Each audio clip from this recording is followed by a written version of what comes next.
Hi everybody, this is Silvio Canto in Dallas, Texas on Tuesday, September the 4th, and welcome to our video commentary.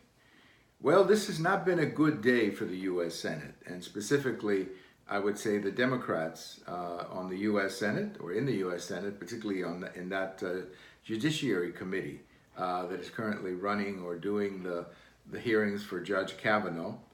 As you probably know, he was nominated by President Trump to be the next justice of the Supreme Court.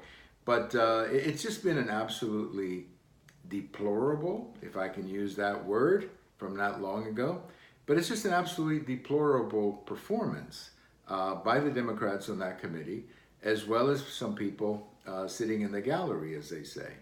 Well, first of all, the idea that every judicial confirmation from now on is going to be basically refighting the last election. In other words, we're going to redo the last election, or we're going to argue about the last election. That will make Supreme Court confirmations in the future impossible. I mean, the fact is that when President Obama was in the White House, he presented two candidates to the Supreme Court, and those two candidates got most of the votes of the Senate, not because Republicans agreed with Miss Sotomayor or Miss Kagan, but simply because they felt that, hey, they meet the general criteria of a judge, and he won the election, therefore he gets to pick the person in the Supreme Court. And that's been the standard for a long time, but unfortunately, we saw this with Gorsuch, and we're seeing this with Kavanaugh right now, where Democrats are playing all kinds of stalling tactics and all kinds of stalling games, saying, well, we need more documents, we need more documents. Well, what documents do they need? This fellow, Mr. Kavanaugh, has written 300 opinions or something like that as a judge. Every one of those opinions is available for anybody to read them. I mean, they're right there. You can read them if you're really interested in how he writes or how he thinks as a judge. Now they want documents from here and there, something like 300,000 documents. Well, that's ridiculous. That's not what these hearings are supposed to be about. And I simply say this, not so much as a Republican or a Democrat or from a party standpoint, just from the standpoint of the elegance of the U.S. Senate. This was not a good morning. When you've got senators basically confronting everything, I mean, they have to fight everything. And then you have people in the stands. I don't know how they gave away the tickets, but they clearly gave away a lot more tickets to Democrats based on all the screaming that was going on. And I just think it's a pitiful performance. The country does not look good. The U.S. Senate does not look good. I just don't know how else to say it. Now, to me, the real question is, how is this playing outside of the hearing?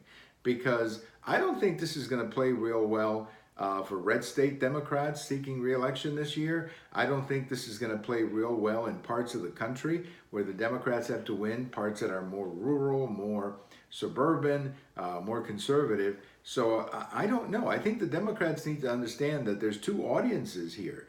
There's one audience, of course, they have to talk to, and that's their left audience or their left of center audience. But there's also, I think, a larger audience, which is the country, watching something like this and saying, this is insane. This is insanity to call names and to engage in this kind of behavior. They look like a bunch of children.